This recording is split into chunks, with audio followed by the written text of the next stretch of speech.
Welcome back. I'm moving on to our first segment for today, talking about an unprecedented achievements in the agricultural sector during the past 8 years under the leadership of President Abdel Fattah el-Sisi.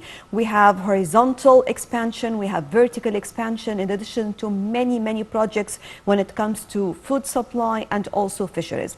Over the phone, we have with us engineer Hassan Shaaban, former vice president of the Peasants Syndicate and also assistant head of the Weft Party. Hello. Hello, how are you this morning? Good morning, sir.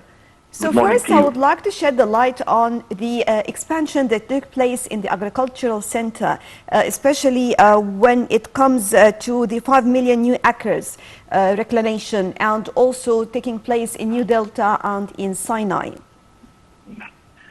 Well, we are witnessing really the birth of a new republic. And I hope that the meaning of a new republic doesn't mean only a title. It's the birth of a new era in the Egyptian history, because Egypt is, relocating and redistributing a lot of its population to the new areas that we always neglected over decades and decades.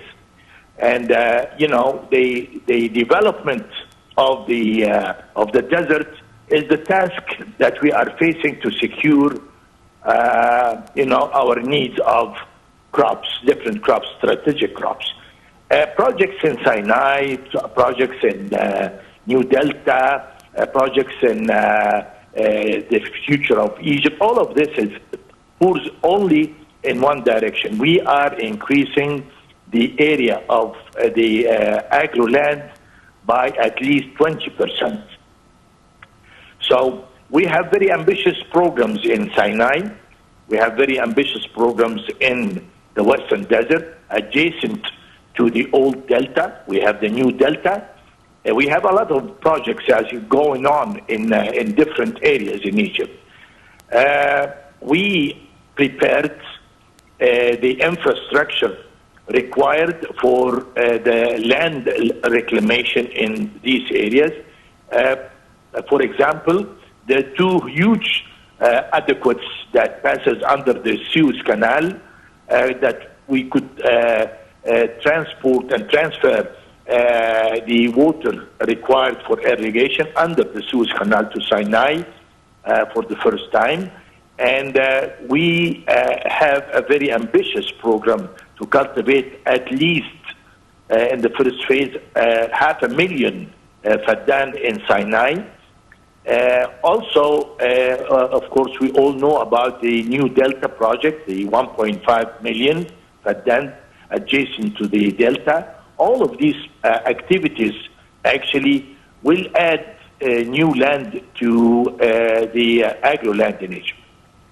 Sir, also the Egyptian leadership took into consideration using new technologies and providing the Egyptian farmer as well with new technologies so as to work and to have new reclamations. So how do you see this? You see, farming and agriculture is no longer a traditional trade, actually, or business.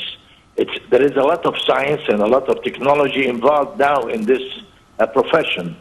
And the new areas that we are cultivating is using the new technologies, actually.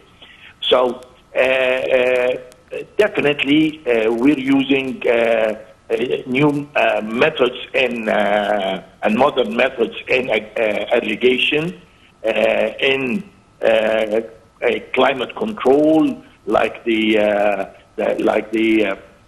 sobas that we are building in the Western Desert. We are working very hard right now and using science in everything that we do, actually. I think you'll agree with me that now we are living in an era where we can see the leadership, they are proactive. So taking into consideration all challenges we are facing. So when it comes to food supply and the basic needs of the Egyptian citizen, talking about the wheat crops, for example, and providing all means that we use or that we need when it comes to wheat. How do you see this? You see, they criticize the pandemic and then later on the war in between Ukraine and Russia. All of this actually made it very clear that Egypt will face a challenge.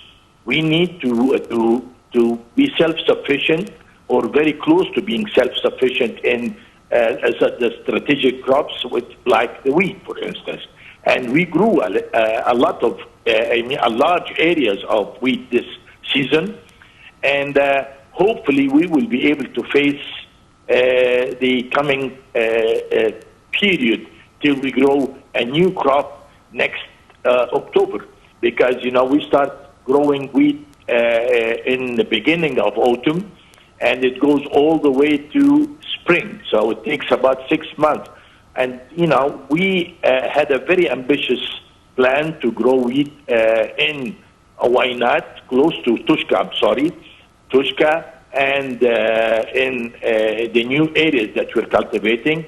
Hopefully, we will be able to reach our target or close to it this year, because, cultivating land and turning desert to green land requires a lot of time, a lot of effort.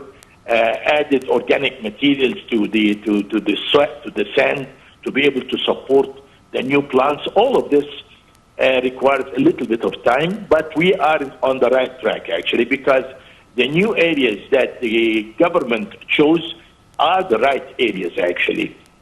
The underground water in these areas are far better quality than some other underground water found in the Western Desert, because it's probably a seepage from the River Nile over thousands of years. So I think the new delta and the areas around it will be a very, very promising project. I think also when it comes to exporting, and the most important part as well is how Egyptian leadership is working on the competitive advantage of our Egyptian crops as well. Definitely. We are, our leadership is following a certain strategy or policy. That the policy that doesn't have an economical return is no good policy. So every decision we make have an economical return. And I think all of our agro decisions and projects will yield good profits and will actually add to our economy. Right. Engineer Hassan Shaaban, former Vice President of the Peasants Syndicate and Assistant Head of the WEFT Party. Thank you very much for joining us. Right, and from Florida, on the sidelines of the event of starting the work of Egypt's new satellite, Nilesat 301, the news sector correspondent conducted the following report with head of the Egyptian company for satellites, Ahmed Anis, who announced the launch of Nilesat 301 to replace Nilesat 201, which lifespan will end in 2028. Let's take a look. Here from Florida, a few steps towards the launching of the Egyptian satellite, the biggest and the most modern satellite, Nilesat 301. A lot of efforts preceded this satellite, and the final touches are left for the launching of the satellite on rocket Falcon 9 that would be launched here from Florida. We'll get to know more about these efforts and the importance of this step in protecting the Egyptian rights to space with Major General Ahmed Anis, the chairman of the board of directors of Nilesat. Welcome, Mohammed. A very important point I need to start with: why is Egypt launching at this timing Nilesat 301? The story of satellite 301 did not start a short time ago. It started in 2016. In 2016, we were able to invest with one of the friendly countries and to get from them new